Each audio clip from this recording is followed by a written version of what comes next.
The ER doctors refused to treat my daughter's allergic reaction. Then they saw my hospital ID badge. My 8-year-old daughter Maya started having trouble breathing during dinner at the Italian restaurant downtown. Her face was swelling up fast, and I could see hives spreading across her neck like wildfire. She's severely allergic to shellfish, and somehow it had gotten cross-contaminated into her pasta sauce. I carried her into the emergency room at General Hospital at 7:30 on a Tuesday night. The waiting room was completely packed, but this was clearly a life-threatening medical emergency. Maya was wheezing badly, and her lips were starting to turn blue around the edges. I rushed straight to the triage nurse and explained the situation as clearly as I could. "Maya needs epinephrine right now," I said, my voice shaking. "She's having anaphylactic shock and her airway is closing." The nurse, a middle-aged woman named Kelly, according to her badge, barely looked up from her computer screen. She told me to take a seat in the waiting area and said someone would get to us when they could. I explained again that this was genuinely life-threatening and couldn't wait even 5 minutes. Kelly finally glanced over at Maya and said she didn't see any real respiratory distress. That kids get rashes all the time, and most allergic reactions aren't nearly as serious as parents think they are. She handed me a clipboard with standard intake forms to fill out. I couldn't believe what I was hearing. Maya's breathing was getting more labored and raspy by the minute. I asked to speak to a doctor immediately, and Kelly said all the doctors were currently busy with real emergencies in the back. That's when I started noticing strange things about how the staff was behaving around us. 2 nurses walked by our seats and whispered something urgent to Kelly while glancing directly at us. She shook her head firmly and they quickly walked away looking uncomfortable. When I tried to approach another nurse at the medication station for help, she completely avoided eye contact and said she couldn't override triage decisions made by her supervisor. But her hands were shaking as she organized supplies. Maya was getting significantly worse. Her face was completely swollen now and she was struggling to get any air into her lungs. I stood up and demanded to see whoever was in charge of this emergency room. A security guard appeared almost instantly and told me I needed to calm down immediately or I'd be asked to leave the premises. I noticed this same security guard had been watching us specifically the whole time from his position across the waiting room, like he'd been assigned to monitor us personally. When I asked him why, he just said certain people require extra supervision for safety reasons. More nurses kept walking by, all of them stealing quick glances at us and whispering to each other in hushed tones. One younger nurse looked genuinely concerned and started walking directly toward us, but an older nurse grabbed her arm hard and pulled her away. I heard fragments of their heated conversation as they argued near the supply closet, something about not getting involved in this particular situation and keeping their heads down, about someone being specifically protected and this not being worth risking their jobs. Maya was barely conscious now, her breathing so shallow I had to put my ear directly to her chest to detect it. I was reaching for my phone to call 911 when I remembered something important. I pulled out my wallet and grabbed the hospital identification badge I'd received last week but hadn't officially used yet. Maya was going to get the treatment she needed right now. I walked straight up to Kelly at the triage desk and slammed the badge down directly in front of her computer. When she read the name and title printed on it, her face went completely white and her mouth fell open. And that's when I realized exactly what kind of corrupt hospital I'd just been hired to investigate and shut down. Kelly's face drains of all color as she stares at my press credentials. The badge clearly states my name, followed by investigative reporter, and the hospital's logo. Her mouth opens and closes like a fish gasping for air. "I don't understand," she stammers, her voice barely above a whisper. "You're not hospital staff?" "I'm investigating General Hospital's emergency response protocols," I say loudly enough for everyone in the waiting area to hear, "and you've just given me quite the story." The change is immediate. A doctor in blue scrubs materializes from behind the double doors, moving with sudden urgency. He takes one look at Maya and barks orders to the nurses who now hover anxiously around us. "Get her into Bay 3 now. I need epinephrine and oxygen." His voice carries the authority that should have been present from the moment we walked in. 2 nurses rush forward with a gurney, gently lifting Maya's nearly unconscious form. I follow closely, my hand gripping hers, refusing to be separated. The Dr. Patel, according to his badge, administers the epinephrine himself, sliding the needle into Maya's thigh with practiced precision. "Anaphylaxis," he confirms grimly. "How long has she been like this?" 23 minutes since we arrived," I say, pulling out my phone where I've been documenting the time. 40 minutes since initial exposure to shellfish. His eyes widen slightly. "That's far too long," I finish for him, I'm aware. Maya's breathing begins to ease almost immediately after the epinephrine takes effect. The blue tinge around her lips fades, and her chest rises more steadily.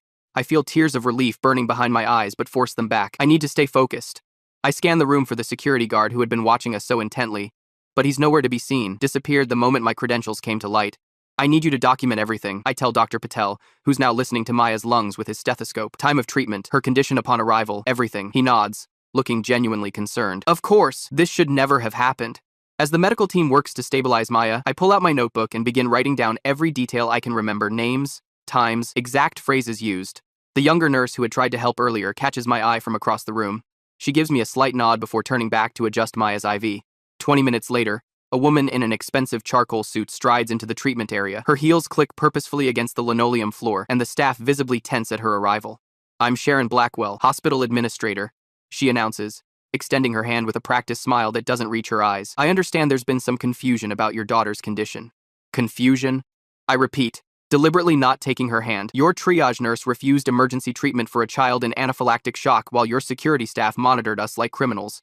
That's not confusion, Miss Blackwell. That's negligence. Her smile tightens. I've spoken with Kelly, and there seems to have been a misunderstanding about the severity of your daughter's symptoms. Sometimes allergic reactions can be difficult to assess. As if on cue, Kelly appears behind the administrator, her earlier panic now replaced with a carefully composed expression. I didn't realize how serious it was, she says smoothly. The waiting room was very busy, and your daughter didn't appear to be in respiratory distress when I initially assessed her. I stare at her in disbelief. My daughter's lips were blue. I told you explicitly she was in anaphylactic shock. Two other nurses who had been present earlier nod along with Kelly's version of events. We would never deliberately delay treatment for a child in distress, one says, avoiding eye contact. I want access to your security footage, I say to Blackwell, and I want the names of every staff member who was on duty tonight. The administrator's smile disappears completely.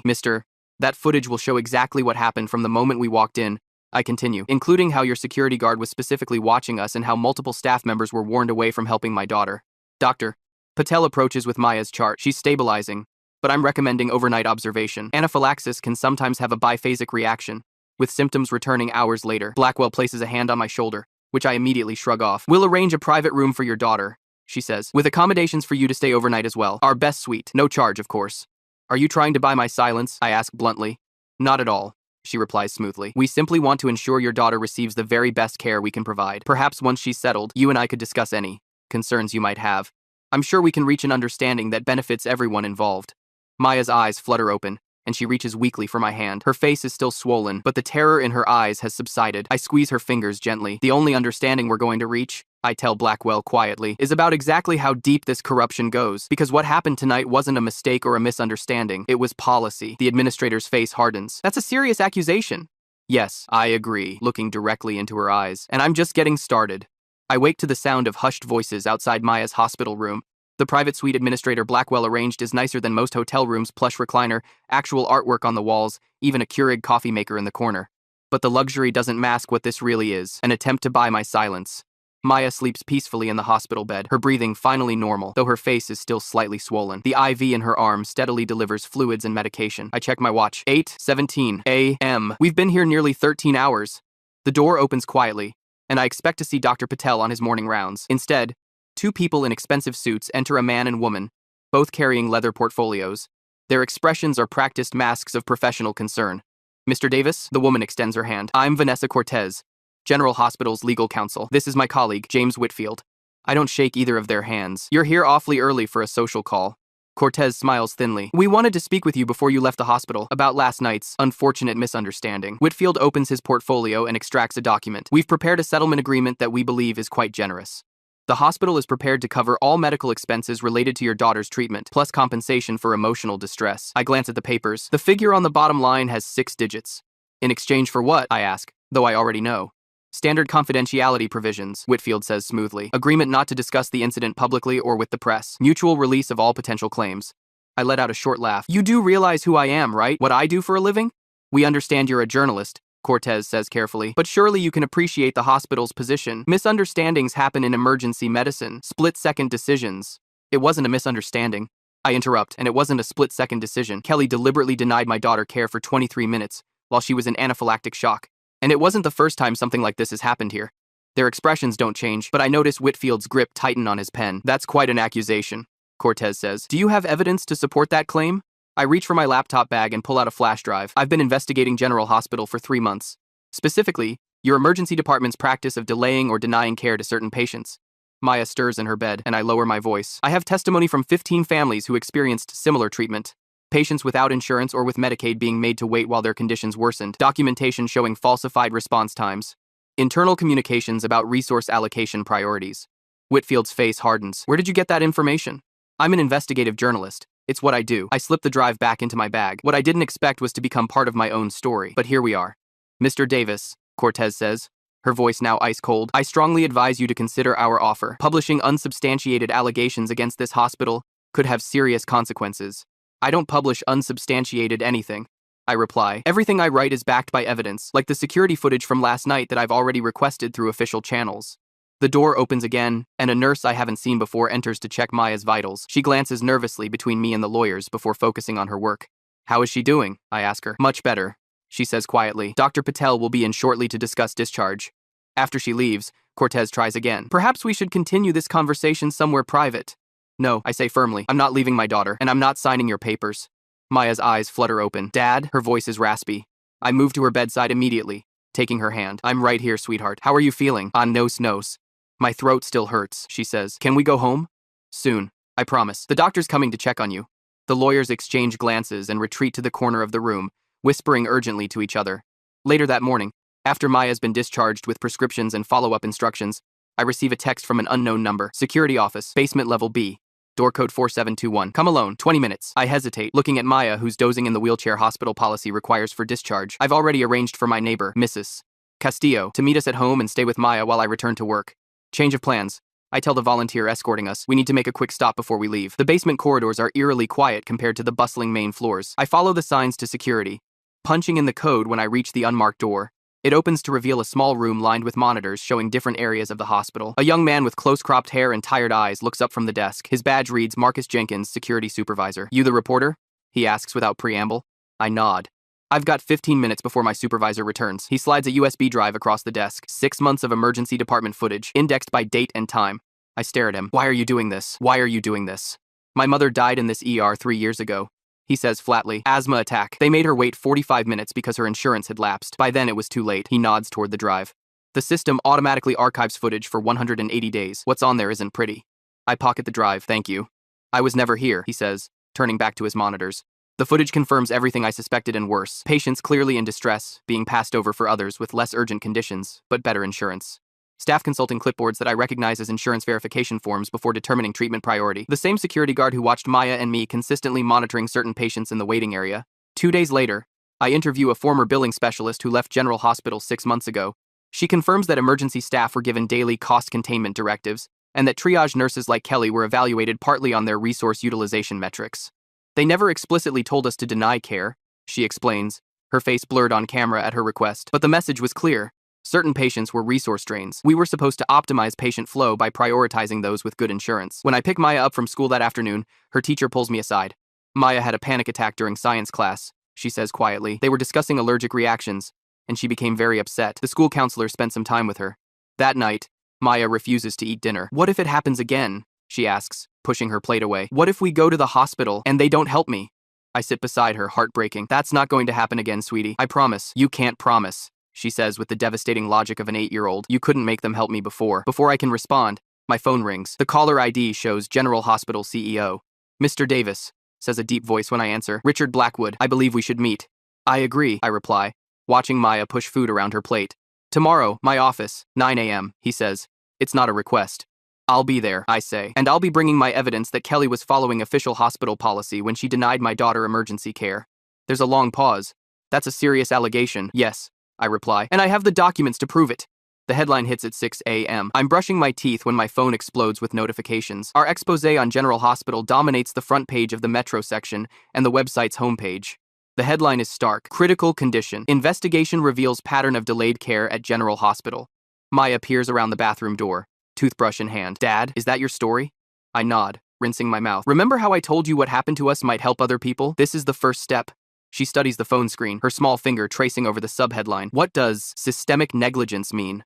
It means it wasn't just one mistake. It was a pattern of wrong choices that hurt a lot of people.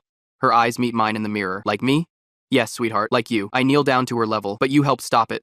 By noon, the hospital board has called an emergency meeting. My source, a sympathetic administrator who's been feeding me information since I began this investigation, texts me updates throughout. CEO Blackwood just threw Kelly under the bus, she writes, claiming triage protocols were misinterpreted by overzealous staff. Board not buying it. My phone rings while I'm at my desk organizing evidence for follow-up stories. It's a number I don't recognize. Is this the reporter who wrote about General Hospital? The voice is female, tentative. Yes, this is Davis. I work in the billing department. I have documents showing how we flag certain insurance types for extended verification during emergencies. Her voice drops to a whisper. It's coded language for, make them wait. She's the third hospital employee to contact me today. By evening, I've heard from 2 nurses, a respiratory therapist, and a security guard, all with stories that confirm our reporting and add new details. The most damning call comes from Dr. Ramirez, an ER physician who resigned 3 months ago. I complained repeatedly about the triage protocols. He tells me. Patients were deteriorating in the waiting room while we treated minor injuries from patients with premium insurance. When I took my concerns to Blackwood, he reminded me that my contract had a non-disparagement clause and that my malpractice insurance was through the hospital. I'm compiling these new testimonies when my editor calls. The hospital's PR firm just sent over a statement. They're claiming your reporting is sensationalized and lacks context. They're particularly focusing on your personal involvement. They're trying to discredit me because I was personally affected, I say. Classic deflection tactic. They're also claiming you misrepresented yourself to hospital staff. I laugh bitterly. I never claimed to be anything I'm not. The hospital gave me that ID badge as part of my investigation. If their staff assumed I was something else, that's on them. 2 days later, Maya sits nervously in a small conference room at the state health department. She's wearing her favorite blue dress with the silver stars, clutching the stuffed penguin she's had since she was 3. You don't have to do this, I tell her for the 10th time. I can tell them what happened. She shakes her head. You said my story matters. I want to tell it myself.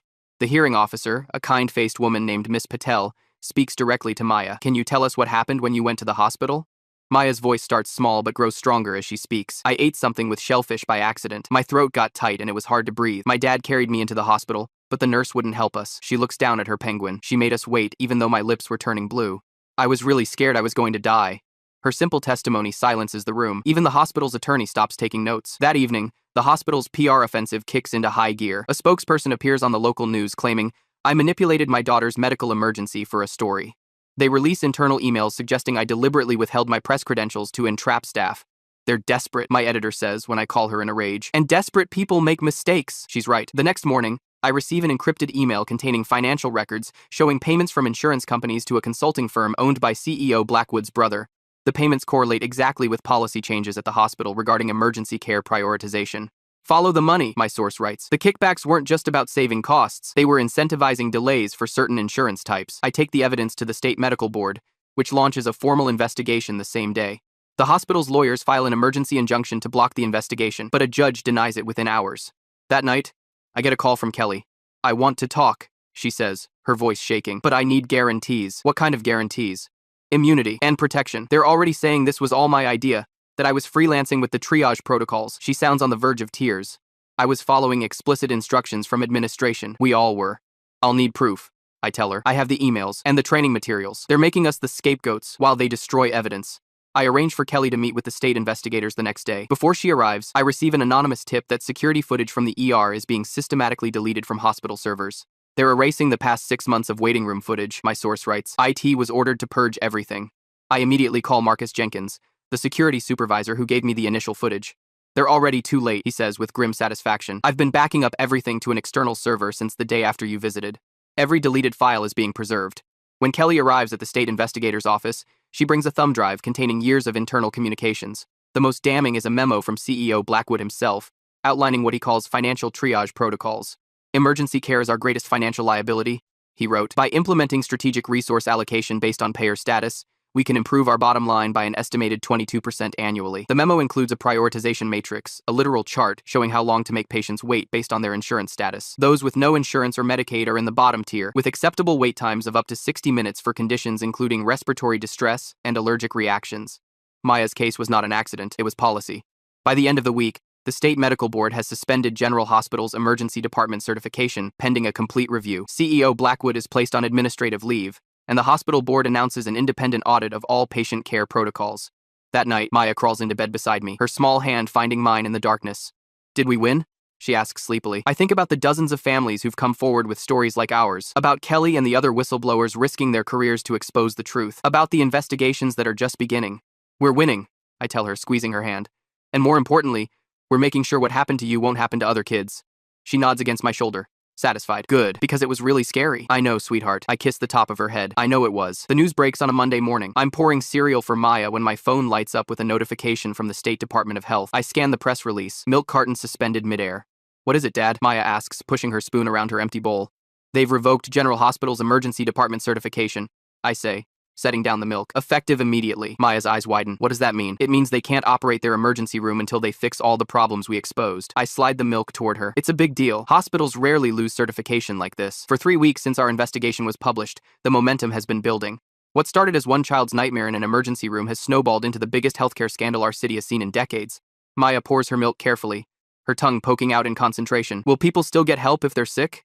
Yes, sweetheart. Ambulances are being redirected to other hospitals, and General can still treat patients who are already admitted. I check my phone as more notifications pour in. But they have to prove they've changed before they can reopen their ER. By noon, the news gets even bigger. The district attorney announces indictments against CEO Richard Blackwood and 3 senior administrators. The charges include insurance fraud, falsification of medical records, and criminal negligence. The security footage Marcus Jenkins preserved proved invaluable, showing a clear pattern of patients being triaged based on insurance status rather than medical need. My editor calls while I'm picking Maya up from school. The story just keeps growing, she says, excitement evident in her voice. The feds are getting involved now. Medicare fraud investigations, possible RICO charges. This could go national. Maya climbs into the car, her backpack covered in new buttons and pins gifts from her classmates who now see her as something of a celebrity. I need to focus on Maya right now. I tell my editor, call you later. As I hang up, Maya pulls something from her backpack, a hand-drawn picture of herself standing at a podium with a microphone. Above it, in careful 8-year-old handwriting, Maya's law. Miss Peterson says I could help make a real law, she says proudly, to help kids like me. 2 days later, we're sitting in a conference room at the state capitol. Senator Diaz, chair of the Health Committee, invited us to consult on emergency care legislation she's drafting. Maya sits beside me, swinging her legs nervously under the table. Maya, Senator Diaz says, your story helped people understand why we need this law. Would you like to tell us what you think should be in it? Maya looks at me, and I nod encouragingly. She takes a deep breath. When someone can't breathe, they shouldn't have to wait, she says simply. It doesn't matter if they have money or not, and doctors and nurses shouldn't get in trouble for helping people. Senator Diaz smiles. That's exactly what we're trying to fix. The legislation moves quickly. Maya's law would establish clear standards for emergency care, prohibit insurance screening before medical assessment, and provide whistleblower protections for healthcare workers who report violations. Meanwhile, General Hospital undergoes a complete transformation. The board fires the entire executive leadership team and brings in Dr. Eleanor Chen, known for turning around troubled hospitals. Her first act is to rehire the staff who were forced out for opposing the previous administration's policies. We're rebuilding from the ground up, Doctor, Chen tells me during an interview in her sparse new office. New triage protocols, new training, new culture, and we want to start by making amends to those who were harmed. Among her first decisions is reinstating nurses and technicians who had opposed the corrupt practices with full back pay. The young nurse who had tried to help Maya that night is promoted to emergency department supervisor. The people who tried to do the right thing shouldn't have lost their livelihoods, Dr. Chen says firmly. Kelly's situation is more complicated. The nursing board launches a review of her actions, but her cooperation with investigators and the evidence she provided about following hospital protocols saves her from criminal charges. She accepts a 6-month license suspension and agrees to complete ethics training before returning to practice. I was wrong. She tells me when we unexpectedly cross paths at the health department. I let myself believe I was just following orders, but I knew better. I should have helped your daughter immediately. I don't forgive her, not yet, but I acknowledge her role in exposing the system that enabled such decisions. The most surprising revelation comes 3 months after our initial story. The security guard who had been monitoring us that night is identified as Nathan Blackwood's CEO Richard Blackwood's nephew. Records show he was hired without qualifications and paid an executive-level salary to monitor compliance in the emergency department. He was essentially the enforcer. A former security supervisor tells me, making sure staff followed the protocols for certain patients. Everyone was terrified of him because he reported directly to his uncle. Nathan Blackwood is indicted on charges of conspiracy and witness intimidation. The evidence against him includes text messages sent to triage nurses with instructions about specific patients, including one about Maya, that read, "No insurance equals standard protocol. CEO, watching this one." In May, 6 months after that terrifying night in the emergency room, my investigative series Critical Condition wins the National Journalism Award for Public Service Reporting. At the ceremony in New York, I bring Maya on stage with me. This award belongs to my daughter. I tell the audience of journalists and editors, she taught me that sometimes the most important stories find us when we least expect them. The following week, Dr. Chen invites us to tour General Hospital's newly reopened emergency department. Maya is hesitant at first. What if they still don't help kids like me, she whispers as we walk through the parking lot. They will, I assure her, though I understand her fear. Everything's different now. The transformation is immediately apparent. The waiting room has been redesigned with a central triage station where every patient is assessed by a medical professional within minutes of arrival. Digital screens display average wait times and the hospital's new patient rights charter. Most significantly, there's no billing or insurance verification until after medical screening is complete. Dr. Patel, the doctor who finally treated Maya that night, greets us at the entrance. He kneels down to Maya's level. I owe you an apology, he tells her. I should have been more vigilant about what was happening in my emergency department. Maya studies him seriously. Did you know they were making people wait because they didn't have money? He shakes his head. I didn't know the extent of it, but I should have asked more questions when I noticed patterns. That's my responsibility as a doctor. She nods, accepting his answer. Are you going to help everybody now, even if they're poor? Yes, he says firmly. Everyone gets treated based on how sick they are, nothing else. As we complete the tour, Maya grows more comfortable. She asks questions about the equipment, watches a demonstration of the new electronic triage system, and even smiles when a nurse shows her the special pediatric treatment rooms. On our way out, we pass the wall near the entrance, where a framed document hangs prominently. It's the full text of Maya's law, which was signed by the governor last week. Maya stands in front of it, reading her name in the title. She reaches out to touch the frame, then looks up at me. We really did it, didn't we, Dad? Yes, sweetheart, I say, my throat tight with emotion. We really did. As we walk back to the car, Maya skips ahead, her fear seemingly forgotten. I watch her and think about how one terrifying night changed both our lives and potentially thousands of others. How her courage in telling her story helped expose a system that valued profit over people's lives. The hospital behind us is forever changed,